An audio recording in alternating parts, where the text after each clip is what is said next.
Hello everyone. In this question we have to find out the wrong statement from the following.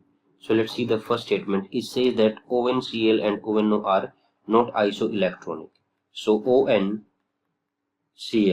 let's count its electronic number of electrons. Oxygen has 8 electrons, nitrogen has 7 and chlorine has total 17 electrons. So it will be around equals to 32 electron.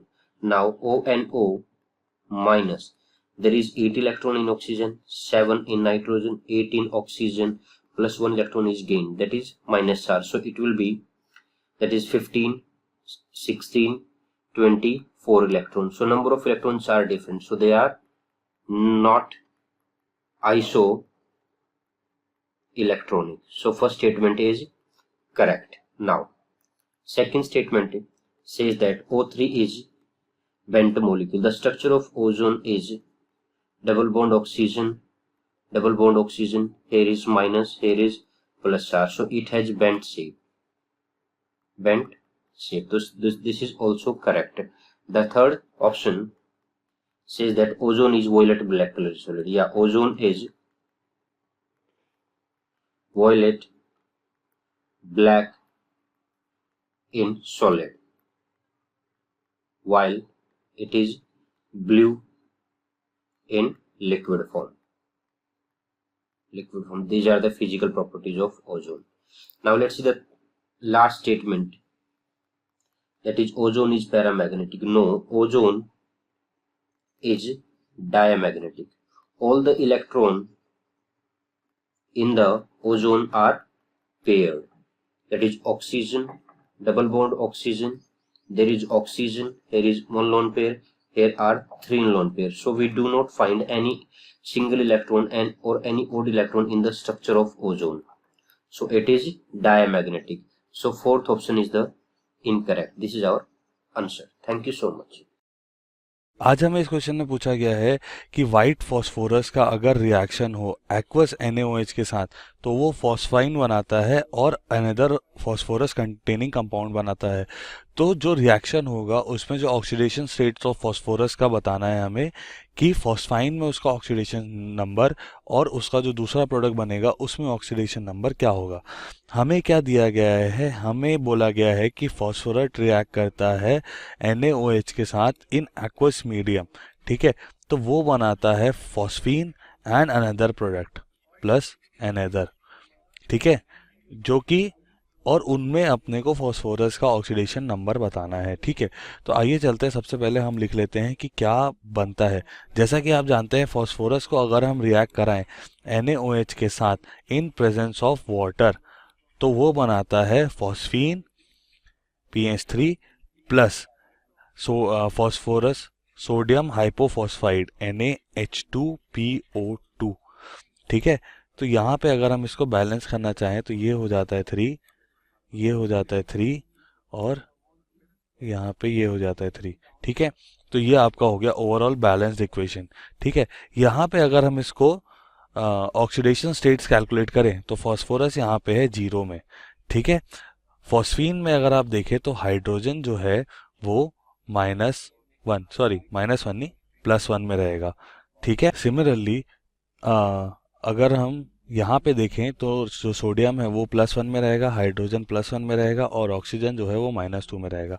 तो अगर हम phosphorus का oxidation number calculate करना है तो हम उसको assume कर देते हैं let oxidation number of phosphorus be x, ठीक है। तो फॉस्फीन में अगर हम देखें तो हाइड्रोजन अगर +1 में है तो हम क्या लिख सकते हैं, x +1 × 3, ठीक है, जो कि बराबर होगा 0 के, क्योंकि वो एक न्यूट्रल कंपाउंड है। तो x के आगे आपका -3, ठीक है।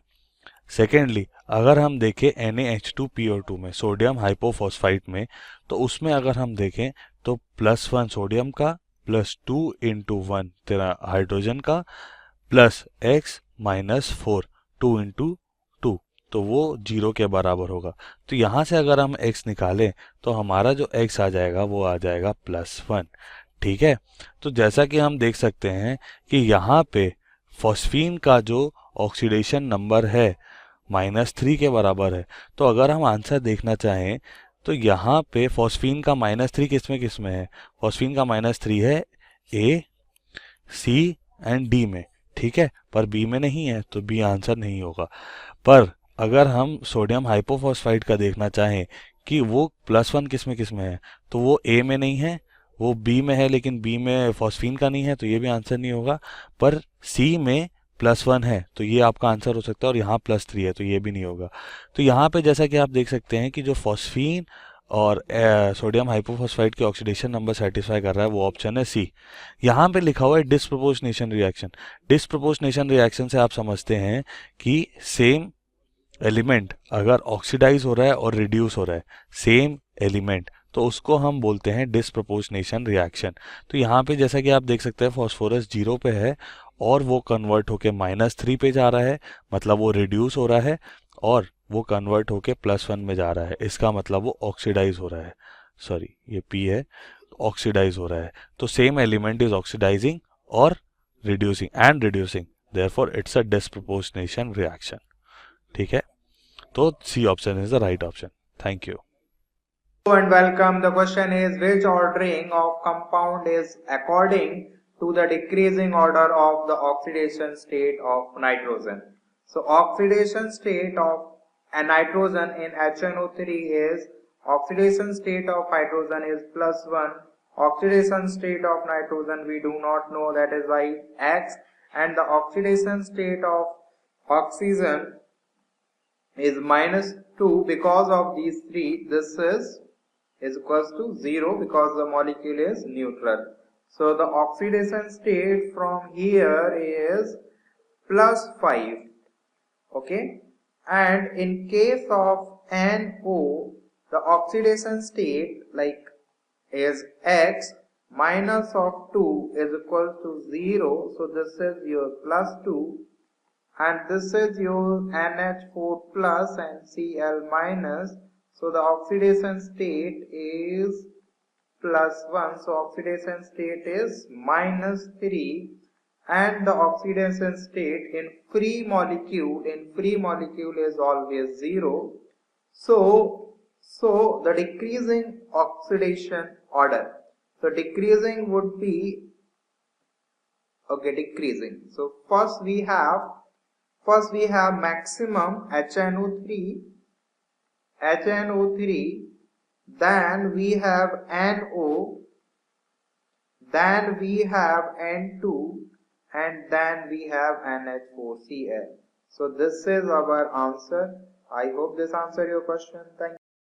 Question है, the reaction of P4 with X leads selectively to P4O6. The X is, तो क्वेश्चन क्या बोल रहा है कि जो फॉस्फोरस P4 है वो क्या करे, अगर X के साथ रिएक्शन करे तो क्या लीड होना चाहिए, जो सिर्फ P4O6 का ही फॉर्मेशन होना चाहिए, बाकी कुछ भी नहीं होना चाहिए P4O6 का। तो X हमें फाइंड आउट करना है। तो पहला ऑप्शन क्या है, ड्राई O2। तो P4 प्लस ड्राई O2 के साथ जो रिएक्शन होता है तो ये क्या होता है कि P4O6, फिर क्या होता है कि फर्दर क्या होता है कि प्लस O2 के साथ रिएक्शन करके P4O10 का फॉर्मेशन हो जा रहा है। तो यहाँ पे क्या है कि P4O6 भी प्रेजेंट रहता है, P4O10 भी प्रेजेंट होता है, लेकिन यहाँ पे क्या बोला है, सेलेक्टिवली टू P4O6, सिर्फ P4O6 ही फॉर्म करना चाहिए।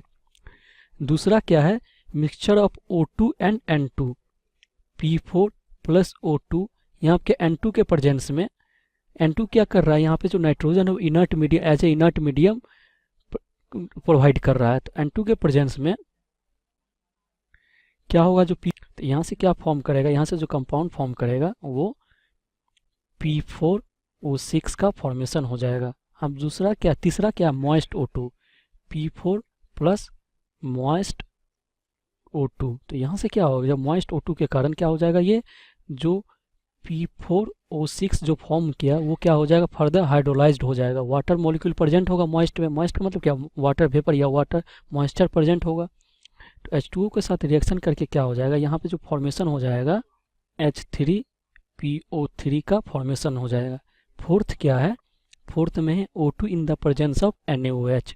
तो P4 plus O2 in the presence of NaOH। तो क्या होता है कि यहाँ पे जो NaOH के कारण O2 के साथ रिएक्शन होता ही नहीं है फॉस्फोरस का, यहाँ पे रिएक्शन क्या हो जाता है, OH माइनस के साथ रिएक्शन हो जाता है और कंपाउंड क्या फॉर्म करता है, PH3 plus H2 PO2 minus का फॉर्मेशन हो जाता है। तो यहाँ से क्या P4O6 जो सेलेक्टिवली किस में फॉर्म हो रहा है, सिर्फ जो बी है उसमें सेलेक्टिवली P4O6 का फॉर्मेशन हो रहा है, सिर्फ P4O6 का। तो बी ऑप्शन क्या हो जाएगा, करेक्ट ऑप्शन हो जाएगा।